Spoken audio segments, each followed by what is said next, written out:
أعوذ بالله من الشيطان الرجيم. بسم الله الرحمن الرحيم. إنا كل شيء خلقناه بقدر. ہم نے ہر چیز ایک اندازے کے مطابق پیدا کی ہے۔ یہ سورہ قمر کی 50 نمبر کی آیت ہے۔ اس سے پہلے کی آیتوں میں کفار قریش کا تذکرہ چل رہا تھا کہ ان کو بہت زام تھا قوت اور طاقت پر ان کی، لیکن اللہ تعالیٰ نے ان کو دکھلا دیا اور یہ پیشن گوئی فرما دی تھی کہ وہ پیٹ پھیر کر بھاگیں گے، اور ایسا ہی ہوا۔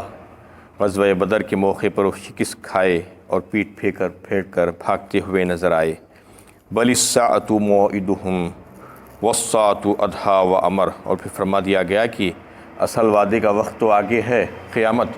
یہ تو تھوڑا سا عذاب ہے، مزہ چکانے کے لیے ہم دکھا رہے ہیں، اور جو آگے جو آنے والا ہے وہ انتہائی شدید مصیبتوں والا، پریشانیوں والا، انتہائی ناگوار ہے۔ ان المجرمین فی ضلال وسعور، بے شک مجرمین کفار غلط فہمی میں مبتلا ہیں اور ان کی عقلیں ماری گئی ہیں، اس لیے وہ بات کو سمجھنے کے لیے تیار نہیں ہیں۔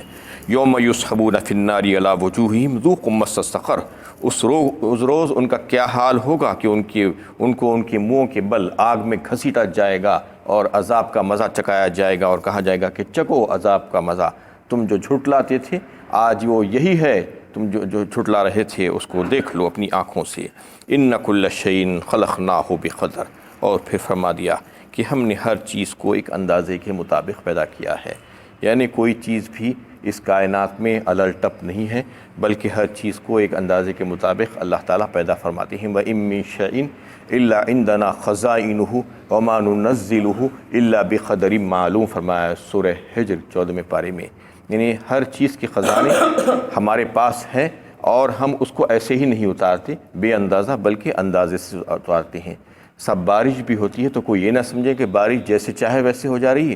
ایک ایک قطرہ اللہ کے پاس گنا ہوا ہے، جہاں پر جتنا چاہتے ہیں اتنا ہی اتارتے ہیں، کہیں پر نہیں چاہتے ہیں تو سالوں بارش نہیں ہوتی، سوکھا پڑ جاتا ہے۔ یہ اللہ کی شان ہے۔ اللہ تعالیٰ فرماتے ہیں کہ ہر چیز کے خزانے ہمارے پاس ہی ہیں، جو چیز بھی وجود میں آتی ہے اس کے بارے میں بھی انہیں علم ہے، اور جو نشو و نما پاتی ہے اور پھر جو ختم ہوتی ہے وہ ساری چیزوں کے بارے میں ان کو علم ہے۔ ان کے علم کے بغیر کچھ بھی نہیں ہو سکتا۔ اللہ کے نبی صلی اللہ علیہ وسلم نے جو فرمایا ایک حدیث میں کہ ساری کائنات کی تخلیق سے 50,000 سال پہلے ہی اللہ تعالیٰ نے انسانوں کی اور دیگر چیزوں کے تعلق سے لکھ دیا تھا اور فرما دیا تھا، کیونکہ ان کے بارے میں اللہ تعالیٰ کو علم تھا کہ وہ کیا کرنے والے ہیں۔ اس کے مقدرات کے فیصلے پہلے ہی کر دیے گئے تھے اور لوح محفوظ میں اس کو لکھ کر محفوظ کر دیا گیا تھا۔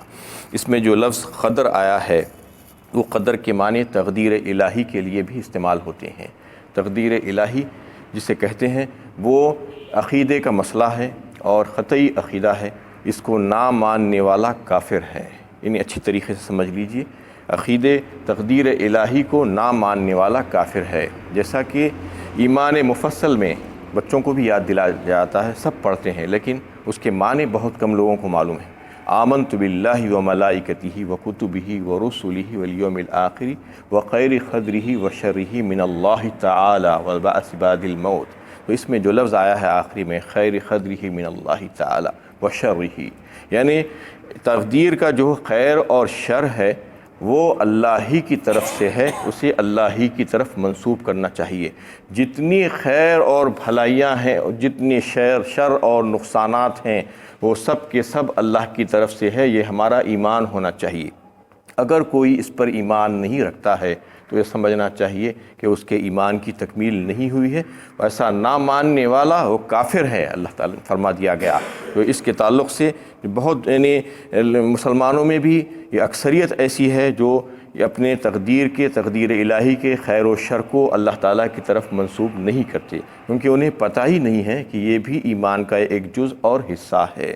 کیونکہ جو کچھ بھی ہے خیر اور شر وہ جو ہے اللہ تعالیٰ ہی کی طرف اس کو منسوب کرنا چاہیے۔ اللہ تعالیٰ ہی اس کو جو ہے انجام دیتے ہیں، اور ہمارے لیے ایک وقت مقرر ہے ہر چیز کے لیے، اور وہ اپنے وقت مقررہ پر چیزیں انجام پاتی ہیں، اور اس میں کوئی کسی قسم کی کوئی رکاوٹ نہیں ڈال سکتا۔ یہ بات اچھی طریقے سے سمجھنا چاہیے، یہ ہمارا ایمان ہونا چاہیے، لیکن ایسا بہت کم ہوتا ہے۔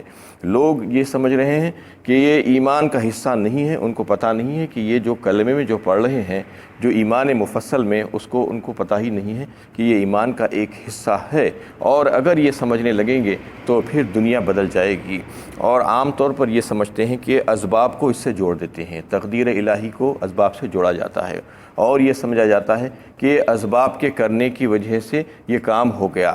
اسباب کو جو اختیار کرنے کا جو معاملہ ہے اس عالم اسباب میں، اللہ تعالیٰ ہی نے جو ہے وسائل اور اسباب کو اختیار کرنے کا حکم دیا ہے، اسباب کو چھوڑنے کا حکم نہیں دیا ہے۔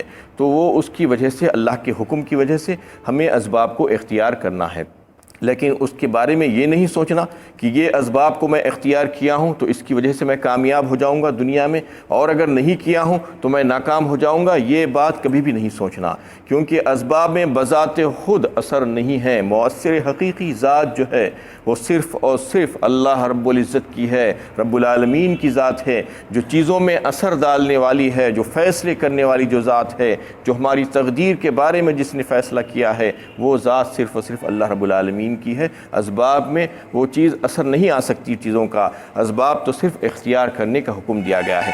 جو آج لوگ جو بے چین ہیں، جو پریشان ہوتے ہیں آج اپنے کاموں کے سلسلے میں، اگر یہ بات ان کے دلوں میں اچھی طریقے سے بیٹھ جائے، ان کا شک و شبہ اگر دور ہو جائے تقدیر الہی کے متعلق، تو پھر آج جو پریشانیاں، جو مشکلیں اور جو آفتیں آ رہی ہیں، اور جو غم ہوتا ہے انسان کو، وہ جو ٹینشن پیدا ہوتا ہے، وہ ساری چیزیں اس کی دور ہو جائیں گی اگر اس میں پختہ ہو جائے گا، اور اس کو یقین پیدا ہو جائے گا کہ یہ تقدیر الہی سے تعلق رکھتا ہے، اور اس کے بارے میں کچھ نہیں کر سکتا، یہ سارے فیصلے ہو چکے ہیں، اور جو ہونا ہے میرے لیے مقدر میں، وہ مقدر میں ہو کر رہے گا، مقدرات جو ہے ٹل نہیں سکتے۔ یہ اگر کوئی سوچتا ہے اور پھر اس کے بعد اپنی ساری توانائیاں اس کام کے اوپر خرچ کر دے گا، اور پھر جو بھی اسباب اس کو مہیا ہے وہ سارے اسباب اور وسائل کو اختیار کر لے گا، اور انجام سے بے خبر ہو کر، اور یہ سوچے بغیر کہ اس کا نتیجہ کیا نکلے گا، کیونکہ اسے یہ معلوم ہونا چاہیے کہ وہ نتیجہ اس کے ہاتھ میں نہیں ہے۔ مقدرات جو ہیں، جو لکھے جا چکے ہیں، وہ مقدرات کے مطابق ہی ہونے والا ہے، اس کے لیے زیادہ فکر کرنے کی ضرورت نہیں ہے۔ مجھے تو بس اسباب کو اختیار کرنے کا حکم ہے، اور میں اس کو اختیار کر رہا ہوں، اور یہ سوچ کر اپنی ساری توانائیوں کو، اپنی ساری صلاحیتوں کو اس میں لگا دینا، تو پھر یقیناً اس کے جو ہے اچھے نتائج ہی برآمد ہوں گے۔ لیکن بغیر یہ سوچے کہ میں یہ کر رہا ہوں، اس کا نتیجہ کیا ہوگا، میں وہ کر رہا ہوں، اس کا نتیجہ کیا ہوگا، میں یہ کام جو اختیار کر رہا ہوں اس سے فائدہ ہوگا یا نقصان ہو جائے گا، یہ زیادہ سوچنے کی ضرورت نہیں ہے اس میں۔ اس لیے یہ تقدیر کا معاملہ جو ہے، اس میں بڑے لوگ آج کل کمزور ہو گئے ہیں، اور تقدیر الہی کو سمجھ ہی نہیں رہے ہیں کہ یہ اللہ تعالیٰ نے ہمارے مقدرات لکھ دیے ہیں، لیکن اسباب کو اختیار کرنا ہے، اسباب کو چھوڑ کر نہیں۔ اسباب کو اختیار کرنے کا حکم بھی اللہ تعالیٰ ہی نے دیا ہے، اس لیے اس کو اختیار کرنا ہے۔ اللہ کے نبی صلی اللہ علیہ وسلم کی بڑی پیاری پیاری دعائیں ہیں اس سلسلے میں، اللہم لا معنی لما اعطیت ولا موتی لما منعت ولا ينفع ذا الجد منک الجد۔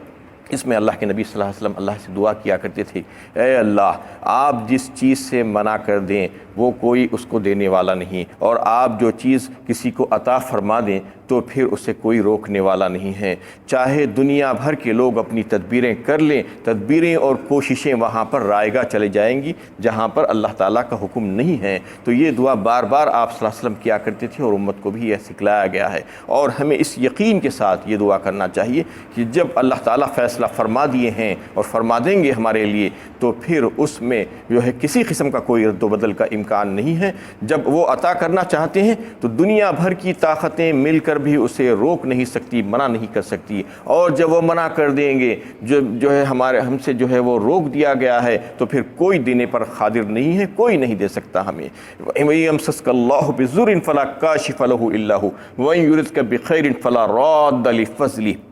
ایک مقام پر اللہ تعالیٰ نے اسی کو اور واضح فرمایا ہے، جب اللہ تعالیٰ جو ہے کسی کو کوئی تکلیف اور نقصان میں ڈالنا چاہتے ہیں تو کسی کی مجال نہیں کہ وہ تکلیف اور نقصان سے اس کو نجات دے دے۔ وَإِن يَمْسَسْكَ اللَّهُ بِضُرٍّ فَلَا كَاشِفَ لَهُ إِلَّا هُوَ، سوائے اللہ کی ذات کے۔ اور پھر اللہ تعالیٰ کسی کو فائدہ پہنچانا چاہتے ہیں تو پھر اسے کوئی نقصان نہیں پہنچا سکتا۔ یہ بات ہمارے دل میں اچھی طریقے سے ذہن نشین ہو جانا چاہیے، اور اگر یہ بات ہمارے دل میں آ جائے گی تو پھر ہمارے تعلق، ہمارے کام کاج جو ہیں، جو زندگی کے جو احوال جو ہیں، اس میں ہم جو بڑے فکر مند رہتے ہیں، نتیجہ کیا نکلے گا یہ سوچ کر، تو نتیجے کے بارے میں زیادہ سوچنے کی ضرورت نہیں ہے۔ نتیجہ وہی نکلے گا جو مقدرات میں ہمارے لیے طے کر دیا گیا ہے، اسباب ہم اختیار کریں گے جس کا ہمیں حکم ہے، یہ سوچ کر جو ہے ہمیں چلنا چاہیے۔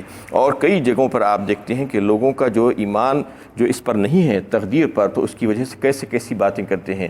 کہیں پر علاج کے لیے جاتے ہیں اور یہ سمجھتے ہیں کہ یہ دوا کھانے سے ہماری بیماری اچھی ہو جائے گی، اور اس پر ہمیں اعتقاد ہوتا ہے، یقین ہوتا ہے، اور یہ سمجھتے ہیں کہ اس میں اثر ہے۔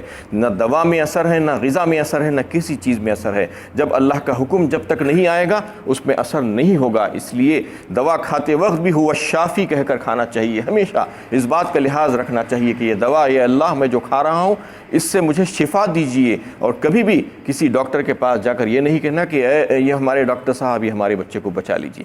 ڈاکٹر صاحب بچے کو کہاں بچا سکتے ہیں؟ وہ خود اپنے بچے کو بھی نہیں بچا سکتے، وہ خود اپنی جان کو بھی نہیں بچا سکتے، تو آپ کے بچے کو کیا بچائیں گے؟ تو اس قسم کے الفاظ استعمال نہیں کرنا چاہیے۔ جس کا تقدیر پر بھروسہ ہے، تقدیر الہی جو مقرر کر دی گئی ہے، تو اس پر اگر وہ کوئی بھروسہ رکھتا ہے اور یقین کامل ہے تو پھر وہ اس قسم کے الفاظ استعمال نہیں کرے گا اور اس قسم کی حرکتیں نہیں کرے گا۔ یہ جو ہے اس میں بتایا گیا ہے۔ وَمَا أَمْرُنَا إِلَّا وَاحِدَةٌ كَلَمْحٍ بِالْبَصَرِ، اور ہمارا ہر حکم چشم زون میں پورا ہو جاتا ہے، بس ایک ہی لفظ کن کہنے کی دیر ہے۔ یعنی یہ نہیں سمجھنا چاہیے کہ قیامت کی برپا کرنے کے سلسلے میں یا کوئی عذاب کے بھیجنے کے سلسلے میں ہمیں کوئی جتھا بھیجنا پڑے گا، کوئی لشکر بھیجنا پڑے گا، نہیں۔ ہمارا صرف ایک حکم کافی ہے۔ تم آنکھ کو، پلک کو جب جھمکاتے ہو کتنی دیر ہوتی ہے؟ 1 سیکنڈ بھی نہیں ہوتا ہے۔ اتنی دیر میں اگر ہم جو ہے فیصلہ کر لیتے ہیں تو وہ کام ہو جاتا ہے۔ وَلَقَدْ أَهْلَكْنَا أَشْيَاءَكُمْ فَهَلْ مِن مُدَّكِرٍ، اور یقیناً ہم تمہاری طرح بہت سوں کو ہلاک کر چکے ہیں، پھر ہے کوئی نصیحت حاصل کرنے والا؟ اس میں یہ بات بتائی جا رہی ہے تمہاری کیا شے ہے، تم کیا حقیقت رکھتے ہو۔ تم سے پہلے بھی بہت سی قومیں گزر چکی ہیں جس کا تذکرہ پچھلے آیا ہے، صورتوں میں بھی اور اس صورت میں بھی آیا ہے۔ تو تم جیسے جو اعمال جو کر رہے ہو ایسے ہی اعمال انہوں نے بھی کیے تھے۔ تم جس روش کو اختیار کیے ہو وہ روش چھوڑ دو، تم باز آ جاؤ اس سے، کیونکہ اس سے پہلے بھی ایسی روش لوگوں نے اختیار کی تھی تو ہم نے ان کو ہلاک کر دیا اور ان کو کوئی بچانے والا نہیں تھا۔ ہے کوئی اس بات سے نصیحت حاصل کرنے والا؟ وَكُلُّ شَيْءٍ فَعَلُوهُ فِي الزُّبُرِ، اور ان کا ہر فعل دفتروں میں درج ہے۔ اور یہ بات اس میں یہ بات بتائی ہے کہ کوئی تقدیر کے معاملے کو لے کر یہ نہ سوچے کہ اللہ تعالیٰ نے جب تقدیر لکھی دی تو میں کیا کروں۔ جیسا کہ بعض لوگ تقدیر پر ایسا تکیہ کر کے بیٹھ جاتے ہیں اور اس کا غلط مطلب نکالتے ہیں، مغالطے میں پڑ جاتے ہیں کہ میں نماز کیوں پڑھوں، اللہ تعالیٰ اگر چاہیں تو مجھے نماز پڑھوا دیں گے۔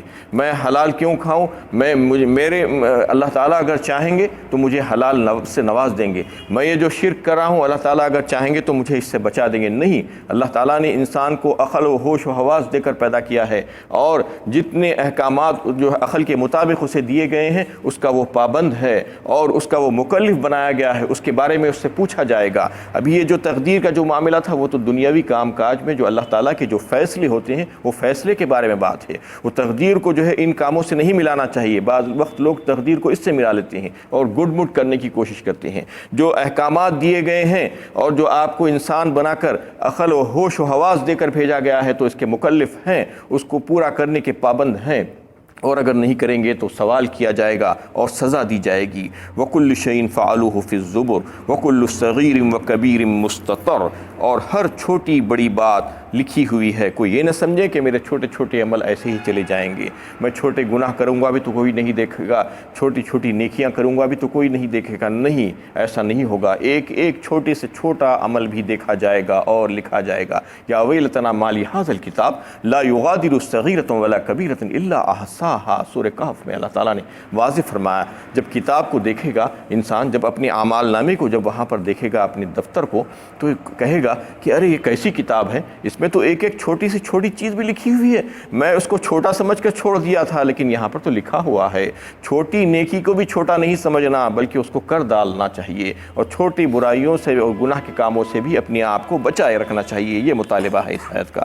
ان المتقین فی جنات و نہر، یقیناً پرہیزگار لوگ باغوں اور نہروں کے خوشنما مناظر میں ہوں گے۔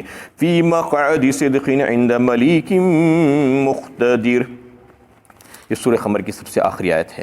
ایک بلند ترین مقام قادر مطلق کی بارگاہ کے پاس، آخر میں یہ تمام باتیں بتانے کے بعد فرما دیا گیا کہ وہ جنت میں جانے والے انعام یافتہ لوگ کون ہوں گے؟ متقی ہوں گے۔ جیسا کہ اس سے پہلے بھی کئی ایک صورتوں میں آپ یہ بات سن چکے ہیں کہ جنت اور نمائے جنت کا جہاں پر تذکرہ آتا ہے وہاں پر یہ بات ضرور آتی ہے کہ اس میں جانے والے جو لوگ ہوں گے وہ اللہ سے ڈرنے والے لوگ ہوں گے، متقی لوگ ہوں گے، پرہیزگار لوگ ہوں گے، جو زندگی بھر اللہ سے ڈرتے رہے، اللہ تعالیٰ کے احکامات کی پیروی کرتے رہے، اللہ تعالیٰ نے جن چیزوں سے منع کیا تھا وہ تمام کاموں سے اپنے آپ کو بچاتے رہے اور روکتے رہے۔